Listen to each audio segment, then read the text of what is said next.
y'all, hey.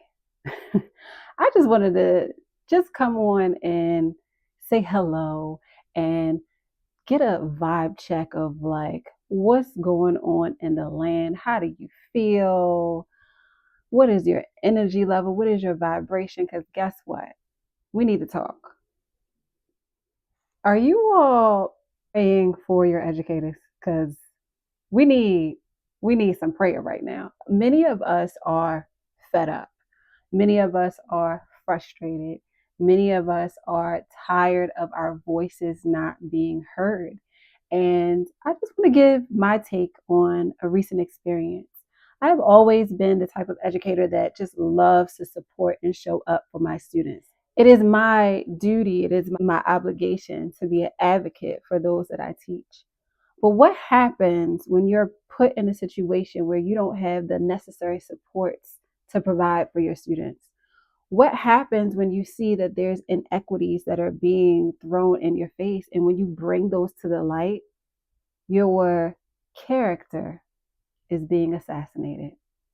Those who are in quote unquote power are now attacking your person, attacking your character, and trying to create a scenario that you are unprofessional. And in many cases, it's individuals with a lighter hue that are saying these things. What do you do? How do you continue to show up and be the person that you were born to be when you're constantly being attacked in these work environments? Anybody got an answer? Anybody got an answer? I have been working in education for a little over 16 years now, and I've seen many different things behind the scenes. There's a lot that is going on. Many people talk about it, some people glaze over it, and some people try to act like these inequities don't exist. What happens when your students who look just like you come to you and they believe that their teachers outside of your class are prejudiced and they're treating you in a certain way that is different than how they treat others that are of a lighter complexion, of a lighter hue, of a different culture? It's so much going on. And the answer that I can think of, the most simplistic answer that I could come up with is it's time out for the foolishness. It is time for us to be bold. It is time for us to take leaps of faith. It is time for us to share our stories. It is time for us to be the voice for the voiceless.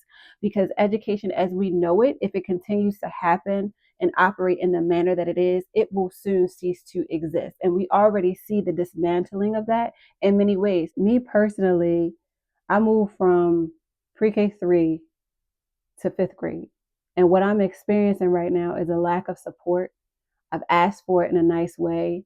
And even when we speak, us as melanated folk speak in soft tones, it's taken in a way that is aggressive. It's not received very well for whatever reason. In a nutshell, I'm basically stating that it is time for us to elevate in a way that we haven't before and recognize to the full capacity what season we are in and utilize the tools that are beneficial for our current season, because what used to work is no longer working.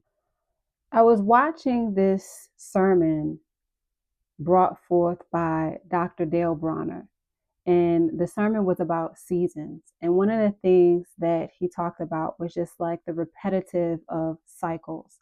And oftentimes, when you see a season repeat time after time, in order for that season to come to an end, there has to be a seed planted.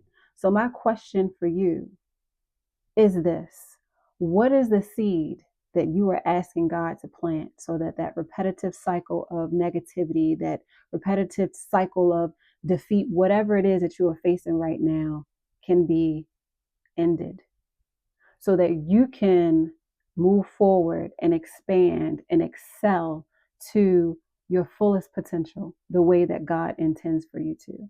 I can't reveal to you what I'm going to do, but I'm just letting you know that even me coming forth and shedding light on a little bit of what I'm experiencing right now is a part of my process for planting a seed to end a cycle. I'm excited. I'm ecstatic about what this is going to entail. And I am extremely optimistic about who this is going to help. Even if I inspire one person, I did what I was meant to do. There's other people out there that have a story who are fed up in their work environments for many reasons, whether you work in education or not. And specifically as it caters to education, what I am really appalled by is the fact that our students get the other end of the stick. When they are not supported, data shows, and they're highly, highly looking at data. I'm ready for people to hear what it is that I have to say. They don't hear us. They don't see us in these spaces. And so instead of us trying to fit into an environment or fit into a mold, it is time for us to break out of that shell, turn into the butterflies that we are, and take up the space that we were created to occupy. And it's not inside of a cubicle. It's not inside of a building. It's not inside of a classroom. It is so far beyond mind's capacity. And once we as a union unite and understand the fullness of what we are purposed to do, and we get on one accord and we are aligned with the Most High the way that we need to be, we shall be unstoppable. And that is my take.